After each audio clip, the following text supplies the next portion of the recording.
Welcome back to Tanuj classes. और आज की वीडियो में हम डिस्कस करेंगे टॉप 50 साइंस के मोस्ट इंपोर्टेंट क्वेश्चन की बात करेंगे। और इस टॉपिक में से एग्जाम में बहुत सारे क्वेश्चन पूछे जाते हैं। बात करें यूपीएससी, एसएससी या फिर डीएसएसबी की बात करें, रेलवे, बैंकिंग, किसी भी गवर्नमेंट कॉम्पिटिटिव की बात करें, सभी गवर्नमेंट के लिए वीडियो काफी इंपोर्टेंट होने वाली है। वीडियो को लास्ट तक बने रहिएगा। तो चलिए स्टार्ट करते हैं। पहला जो क्वेश्चन पूछा हुआ है, दूरी का मात्रक क्या है। तो यहाँ पे डिस्टेंस कैसे मात्रक पूछा हुआ है, तो क्या है यहाँ पे, तो ऑप्शन ए है, इसमें किलोग्राम होता है, सेकंड्स होता है, मीटर होता है या फिर न्यूटन होता है। तो देखते हैं इसका राइट आंसर क्या है, मीटर। दूरी का जो मात्रक होता है वो मीटर होता है। ऑप्शन नंबर सी इसका राइट आंसर है। नेक्स्ट है, समय का ऐसा ही मात्रक क्या होता है, घंटा, मिनट, सेकंड, दिन। तो इसका राइट आंसर हो जाएगा ऑप्शन नंबर सी, सेकंड जो है टाइम का या फिर समय का ऐसा ही मात्रक होता है। तो देखिए ये 50 क्वेश्चंस में से आपके कितना स्कोर बना, लास्ट में आप कमेंट बॉक्स में जरूर मेंशन कीजिएगा आपका कितना स्कोर अच्छा यहाँ पे जा रहा है। नेक्स्ट है, गति बराबर क्या होता है। तो गति का फॉर्मूला पूछा हुआ है। तो डिस्टेंस इक्वल्स टू जो स्पीड की बात कर रहा है, तो यहाँ पे जगह दूरी डिवाइड बाय समय या फिर बल डिवाइड बाय द्रव्यमान, या समय मल्टीप्लाई दूरी या फिर ऊर्जा मल्टीप्लाई दूरी। तो इसका राइट आंसर होगा ऑप्शन नंबर ए इसका राइट आंसर है। तो गति का फॉर्मूला होता है दूरी डिवाइड में समय, यानी स्पीड का फॉर्मूला होता है speed equals to distance divide by time. त्वरण यानी एक्सीलरेशन क्या दर्शाता है, बेसिकली ये दूरी में परिवर्तन बताता है या फिर गति में परिवर्तन बताता है, समय में परिवर्तन या ऊर्जा में परिवर्तन। तो इसका आंसर हो जाएगा ऑप्शन नंबर बी, गति में परिवर्तन जो है त्वरण बताता है। न्यूटन का तीसरा नियम क्या कहलाता है। बहुत बार एग्जाम में पूछा हुआ है न्यूटन का थर्ड लॉ के बारे में। तो ये हर क्रिया के बराबर या विपरीत प्रतिक्रिया होती है, या फिर वस्तु विश्राम में रहती है, बल इक्वल टू द्रव्यमान मल्टीप्लाई त्वरण, या फिर ऊर्जा इक्वल टू कार्य मल्टीप्लाई समय। तो इसका आंसर हो जाएगा ऑप्शन नंबर ए। तो जो न्यूटन का जो थर्ड लॉ है वो बोलता है कि जैसे ही एक्शन करते हैं उसका रिएक्शन जरूर होता है। तो यानी क्रिया के बराबर ही प्रतिक्रिया हो जाती है। जैसे अगर हम बोट एक किनारे पे बोट लगी हुई है, तो जैसे हम बोट में कूदेंगे तो जितना हम आगे की तरफ जाएंगे तो जैसे हम बोट पे गिरेंगे तो उतनी ही फोर्स से वो बैक साइड में रिवर्स करेगी। या फिर अगर हम जो एक बात करते हैं रॉकेट्स की बात करते हैं, तो रॉकेट जो उड़ता है जमीन में जो है जितना फोर्स डालकर वो जो है क्या करता है ऊपर की तरफ उतना ही बाउंस बैक करता है। तो ये न्यूटन का थर्ड लॉ बोलता है। नेक्स्ट है, यदि एक वस्तु स्थिर है तो उसकी गति है अधिकतम, न्यूनतम, जीरो या फिर अनंत। इसका आंसर हो जाएगा ऑप्शन नंबर सी, जीरो। अगर कोई वस्तु स्टेशनरी पोजीशन में अगर कोई स्थिर है तो उसकी गति भी जीरो होगी। ठीक है। नेक्स्ट है, निम्नलिखित में से कौन सा बल नहीं है। तो यहाँ पे बात कर रहा है ये कौन सा फोर्स नहीं है। तो गुरुत्वाकर्षण बात कर रहे हैं, ये भी एक फोर्स है। घर्षण की बात कर रहा है, चुंबकीय बल या फिर तापमान। तो बेसिकली देखो जो तापमान है, जो डी तापमान टेम्परेचर जो है बिल्कुल ही अलग हो जाएगा। तो इसका आंसर हो जाएगा ऑप्शन नंबर डी इसका जो राइट आंसर है। बिकॉज गुरुत्वाकर्षण भी एक बल है जो कि पृथ्वी अपनी तरफ खींचती है सभी ऑब्जेक्ट को। घर्षण जो है दो सरफेस के बीच में लगने वाला जो फोर्स है। चुंबकीय जो है एक जो है मैग्नेटिक फील्ड के द्वारा लगने वाला एक जो आयरन के सब्सटेंस को जो है क्या करती है अट्रैक्ट करती है। तो बेसिकली जो डी इसका राइट आंसर है। दूरी और विस्थापन में क्या अंतर है। तो यहां बात कर रहा है डिस्टेंस और डिस्प्लेसमेंट की बात कर रहा है, तो दोनों के बीच में क्या अंतर है। तो सदैव ये इसका आंसर हो जाएगा ऑप्शन नंबर सी इसका राइट आंसर है। दूरी एक आदिश राशि है और विस्थापन एक सदिश राशि है। नेक्स्ट है, एक वस्तु जो गति में है वह क्या रखती है, स्थायित्व, संवेग, ऊष्मा या फिर भार रखती है। इसका आंसर हो जाएगा ऑप्शन नंबर बी, संवेग, मोमेंटम रखती है। तो एक वस्तु जो गति में है वह मोमेंटम रखती है, तो उसको मोमेंटम भी बोला जाता है। नेक्स्ट है, 1 किलोमीटर में कितने मीटर होते हैं। तो ये बात कर रहा है 1 किलोमीटर में कितने मीटर होते हैं। इसका राइट आंसर हो जाएगा ऑप्शन ए, इसमें 10 होते हैं, 100 होते हैं, 1000 होते हैं या फिर 10,000 होते हैं। तो इसका आंसर हो जाएगा ऑप्शन नंबर सी, 1000। तो 1 किलोमीटर में 1000 होते हैं। 1 किलोग्राम की बात करें तो उसमें 1000 किलोग्राम होते हैं, और 1 किलोलीटर की बात करें तो 1000 ml होते हैं, मिलीलीटर होते हैं। नेक्स्ट है, पादपों में भोजन निर्माण की क्रिया को क्या कहा जाता है।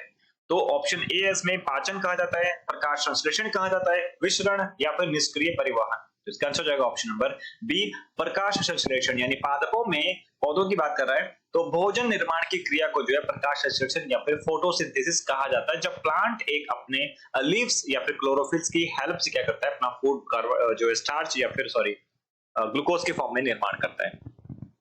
प्रकाश संश्लेषण के लिए कौन सा वर्णक आवश्यक है, हीमोग्लोबिन, क्लोरोफिल, केराटिन या फिर मेटालिन। तो इसका आंसर होगा ऑप्शन नंबर डी, क्लोरोफिल। जो भी जितने भी लीव्स होती हैं, पत्ते की बात करें तो जो हरा रंग होता है उसका, तो हरा रंग का ही मतलब होता है कि उसका मतलब उसमें क्लोरोफिल प्रेजेंट है। तो हरा रंग बेसिकली जो है जो ग्रीन रंग की पिगमेंट्स होती है वो क्लोरोफिल ही होती है, और क्लोरोफिल की वजह से जो है लीव्स क्या करती है धूप मतलब सनलाइट की प्रेजेंस में, और उसको न्यूट्रिएंट मिलना चाहिए जमीन से, सॉइल से और एनवायरनमेंट से ऑक्सीजन चाहिए, तो इस पूरे कार्बन डाइऑक्साइड चाहिए प्लांट को। पूरे प्रोसेस के बाद जो क्या करता है वो खाना बनाता है प्लांट बेसिकली पत्तियों की हेल्प से। तो यहाँ पे क्लोरोफिल जो है उसका एक इंपॉर्टेंट सब्सटेंस हो जाएगा।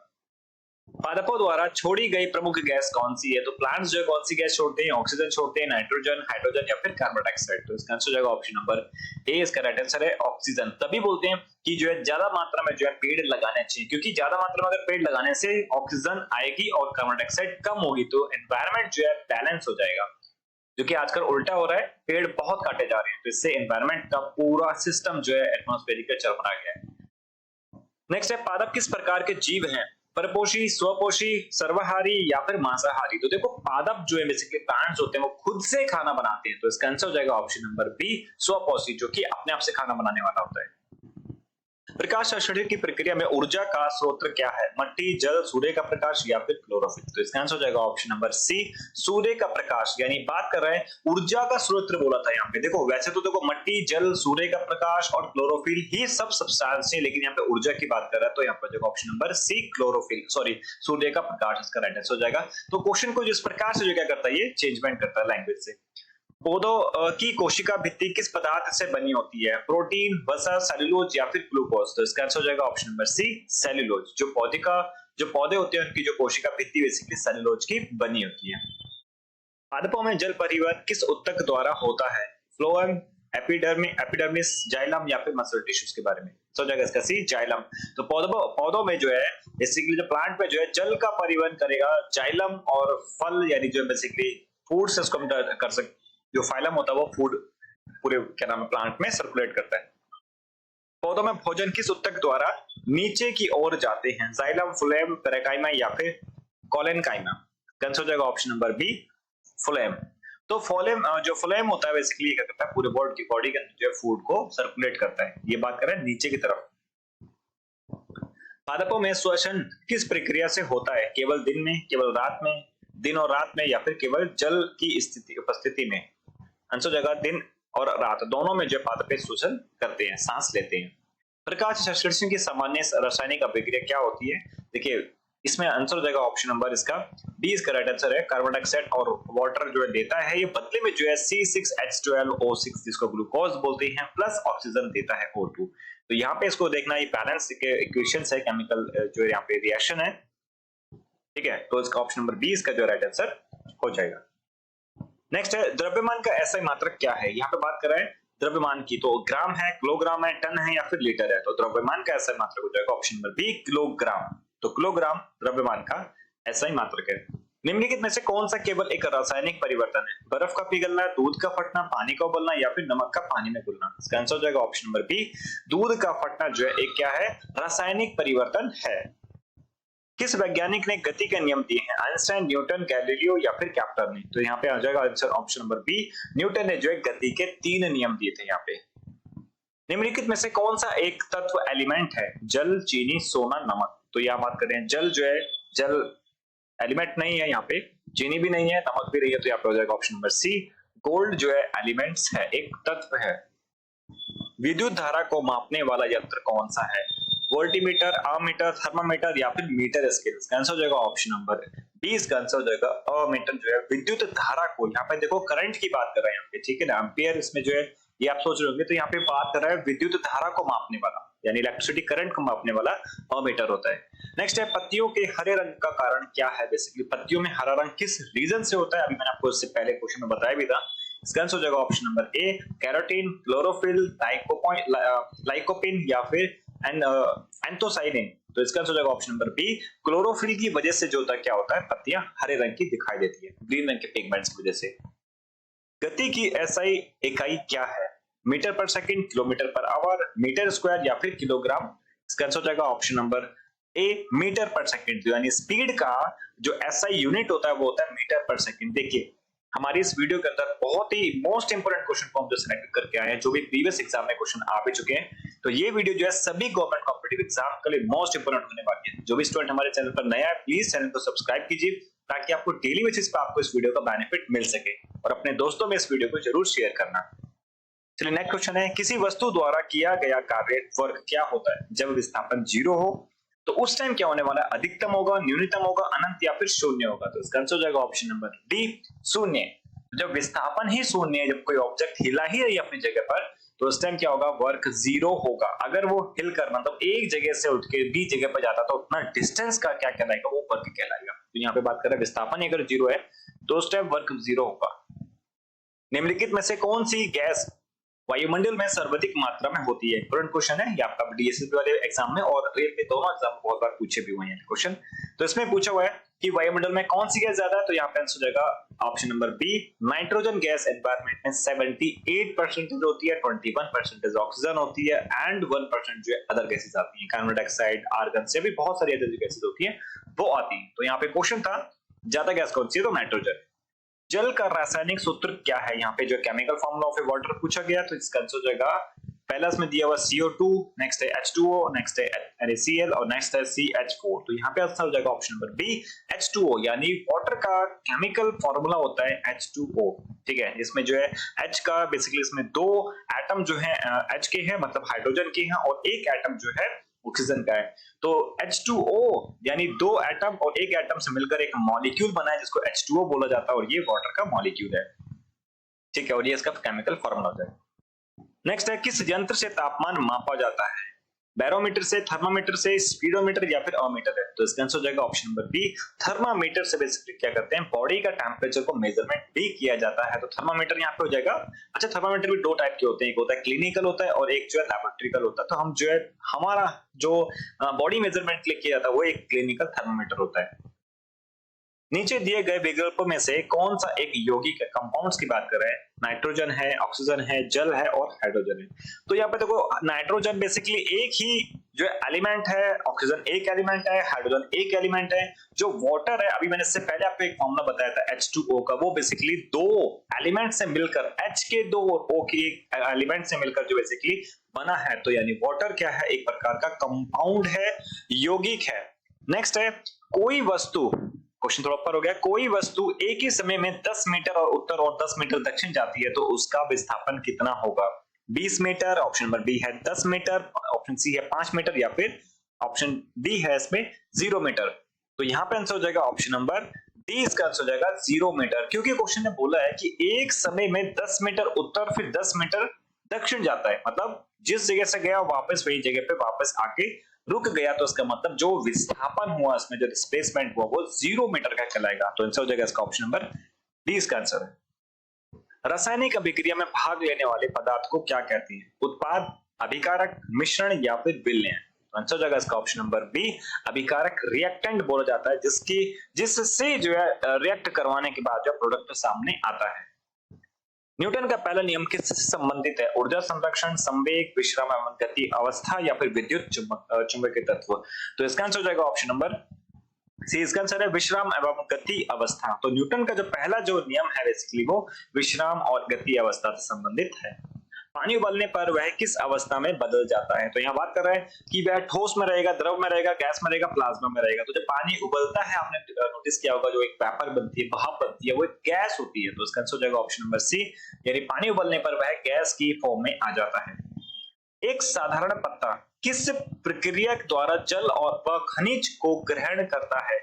विसरण, परासरण, सक्रिय परिवहन या फिर ये सभी सही हैं? तो इसका आंसर हो जाएगा ऑप्शन नंबर डी, सभी सही है। ये सारे ही जो फैक्टर इसके अंदर होते हैं। निम्नलिखित में से कौन सा एक मिक्सचर है? तो जल, हाइड्रोजन, वायु या फिर कार्बन डाइऑक्साइड? तो इसका आंसर हो जाएगा ऑप्शन नंबर सी, वायु। जो है बेसिकली वायु के अंदर जो है सारी ही गैस होती है। उसके अंदर देखो हाइड्रोजन भी है, इसके अंदर कार्बन डाइऑक्साइड भी है। जल की बात करें तो उसमें ऑक्सीजन, हाइड्रोजन सभी है। बेसिकली वायु के अंदर सारी गैस, तो वायु के एक mix of lot of gases, मतलब वो काफी सारी गैसेस का एक मिश्रण को बोला जाता है गैस, वायु, एयर बोला जाता है। प्रकाश संश्लेषण में किस गैस की आवश्यकता होती है? तो यहाँ पे फोटोसिंथेसिस की बात कर रहा है, वहां पे कौन सी गैस नेसेसरी होती है? ऑक्सीजन, नाइट्रोजन, कार्बन डाइऑक्साइड या फिर हाइड्रोजन? आपने देखा भी होगा। तो बेसिक जो है कार्बन डाइऑक्साइड चाहिए प्लांट को एक अपना खाना बनाने के लिए, यानी फोटोसिंथेसिस करने के लिए कार्बन डाइऑक्साइड चाहिए। जब भी वो जो क्या करता है, रिएक्ट होने के बाद या फिर केमिकल रिएक्शन होने के बाद वो ऑक्सीजन गैस को देता है। नीचे दिए गए में से कौन सा बल संपर्क बल या फिर कांटेक्ट फोर्स है? गुरुत्व बल, गुरुत्वाकर्षण, चुंबकीय बल, घर्षण या फिर वैद्युतिक बल? तो यहाँ पे बात करें आंसर हो जाएगा ऑप्शन नंबर सी, घर्षण बल जो है बेसिकली क्या हो जाएगा, तो ये बेसिकली कांटेक्ट फोर्स है, क्योंकि घर्षण मतलब जैसे हम चलते भी है वो भी एक फ्रिक्शन फोर्स है। तो दो सरफेस एरिया आपस में जब टकराते हैं, कांटेक्ट करते हैं, देन वो एक प्रकार से मतलब बेसिकली फ्रिक्शन फोर्स कहलाता है। तो गुरुत्वाकर्षण जो है बेसिकली वो इनको मतलब एक प्रकार से क्या ना मैग्नेटिक फील्ड की बिहाफ पे होता है, चुंबकीय मैग्नेटिक फील्ड, ये टच नहीं होती, नॉन कांटेक्ट होते हैं चीजें। वह बल जो पृथ्वी सभी वस्तुओं पर लगती है क्या कहलाता है? संवेग, घर्षण, चुंबकीय बल या फिर गुरुत्वाकर्षण बल? इसका आंसर हो जाएगा ऑप्शन नंबर डी, गुरुत्वाकर्षण बल। पदार्थ के ठोस से द्रव में बदलने की प्रक्रिया को क्या कहा जाता है? क्वेश्चन पूछा हुआ कई बार। तो वाष्पन, संघनन, पिघलना या फिर जमना कहलाता है। तो इसका आंसर हो जाएगा ऑप्शन नंबर सी, पिघलना। तो यानी ठोस जब क्या करता है, द्रव में बदलता है, तो उसको हम बोलते हैं मेल्टिंग या फिर पिघलना। पत्तियों में भोजन किस रूप में संग्रहित होता है? प्रोटीन, सेल्यूलोज, ग्लूकोज, स्टार्च में? तो इसका आंसर हो जाएगा ऑप्शन नंबर डी, स्टार्च के फॉर्मेट में क्या करता है, प्लांट एक अपना खाना स्टोर करता है। वह यंत्र जो गति को मापता है, तो यहाँ पे गति का जो मापने मापक को बोलते हैं थर्मामीटर, स्पीडोमीटर, बैरोमीटर या फिर कैलोरीमीटर बोला जाता है। तो इसका आंसर हो जाएगा ऑप्शन नंबर बी, स्पीडोमीटर जो होता है गति को नापने के लिए होता है, जो बाइकों में, कार में या फिर अलग जो है व्हीकल्स में ये लगा होता है। तो स्पीडोमीटर क्या काम करता है, वो है स्पीड को मेजरमेंट करता है, और एक ओडोमीटर लगा होता है वो डिस्टेंस को मेजरमेंट करता है कि कितना किलोमीटर गाड़ी चल चुकी है और कितनी स्पीड से चल रही है। तो वो जो सुई हिलती रहती है उसको बोलते हैं स्पीडोमीटर। किस वस्तु का द्रव्यमान पृथ्वी और चंद्रमा पर कैसा रहता है? तो ये बात कर रहा है पृथ्वी पर अधिक और चंद्रमा पर अधिक, दोनों पर समान या फिर वह स्थान पर निर्भर करता है? तो इसका आंसर ऑप्शन नंबर दोनों पर समान रहता है, यानी किसी भी वस्तु का द्रव्यमान चेंज नहीं हो सकता। देखिए हम बात कर रहे हैं द्रव्यमान, या पृथ्वी पे हो या फिर कहीं पर भी हो दुनिया में किसी भी कोने में हो, तो द्रव्यमान चेंज नहीं हो सकता। हाँ, बात करें वेट की, तो जो इंसान का बात करें, किसी भी वस्तु की बात करें, तो उसका जो है वेट चेंज हो सकता है। अगर बात करें, अगर वो अर्थ पर 60 किलो का एक ऑब्जेक्ट है, मान लो हमारा अगर एक पर्सन की बात करते हैं, एक पर्सन अगर अर्थ पर वो 60 किलो का है, तो चंद्रमा पर जाने पर वो इंसान 10 किलो का बचेगा। तो यानी 1/6 जो चंद्रमा पर जो है द्रव्यमान होता है, या फिर जो सॉरी बात करें वेट की बात करें, तो वहां पे एटमॉस्फेरिक फोर्स की वजह से, ग्रेविटी की वजह से वहां पे क्या हो जाएगा, वहां का द्रव्यमान 1/6 छठा भाग बच जाएगा। रासायनिक परिवर्तन का उदाहरण बताइए। उदाहरण है मोम का पिघलना, लोहे का जंग लगना, बर्फ का पिघलना या फिर पानी का वाष्प में बनना। तो इसका आंसर हो जाएगा ऑप्शन नंबर बी, लोहे का जंग लगना एक रासायनिक परिवर्तन है। निम्नलिखित में से कौन सा एक उदासीन गैस है? ऑक्सीजन, नाइट्रोजन, हीलियम या फिर हाइड्रोजन गैस? तो आंसर हो जाएगा इसका ऑप्शन नंबर सी, हीलियम जो है बेसिकली उदासीन गैस कहलाती है। कार्बन डाइऑक्साइड की प्रकृति कैसी होती है? क्षारीय, अम्लीय, उदासीन या फिर चुंबकीय? देखते हैं इसका आंसर क्या है, अम्लीय। तो जो कार्बन डाइऑक्साइड की जो प्रकृति होती है, जो उसका नेचर होता है, वह अम्लीय एसिडिक होता है। एक स्वस्थ पौधे के पत्ते में क्लोरोफिल कहां पाया जाता है? कोशिका भित्ति, केंद्रक, हरित लवक या फिर जो है साइटोप्लाज्म में पाया जाता है? तो इसका आंसर हो जाएगा ऑप्शन नंबर सी, हरित लवक, क्लोरोप्लास्ट के अंदर जो है क्लोरोफिल पाया जाता है। प्रकाश संश्लेषण में से किस पदार्थ का निर्माण होता है? प्रोटीन का, स्टार्च का, ऑक्सीजन का या फिर सभी का? इसका आंसर क्या है, कमेंट बॉक्स में आप प्लीज मेंशन करके आप बताइएगा। और आपका 50 में से कितना स्कोर रहा, ये भी आप साथ साथ मेंशन करेगा, ताकि आपको अपनी तैयारी का पता चल सके कि आपकी तैयारी कितनी अच्छी चल रही है। चलिए, वीडियो आपको कैसा लगा प्लीज, और जो भी स्टूडेंट हमारे चैनल पर प्लीज सब्सक्राइब करें, और जितना हो सके अपने दोस्तों में इसको शेयर कीजिएगा। हमारे सब्जेक्ट, हर एक सब्जेक्ट की वीडियो को देखने के लिए प्लेलिस्ट में जाके आप चेक कर सकते हैं चैनल को। और and thank you so much for watching this video. मिलते हैं नेक्स्ट वीडियो।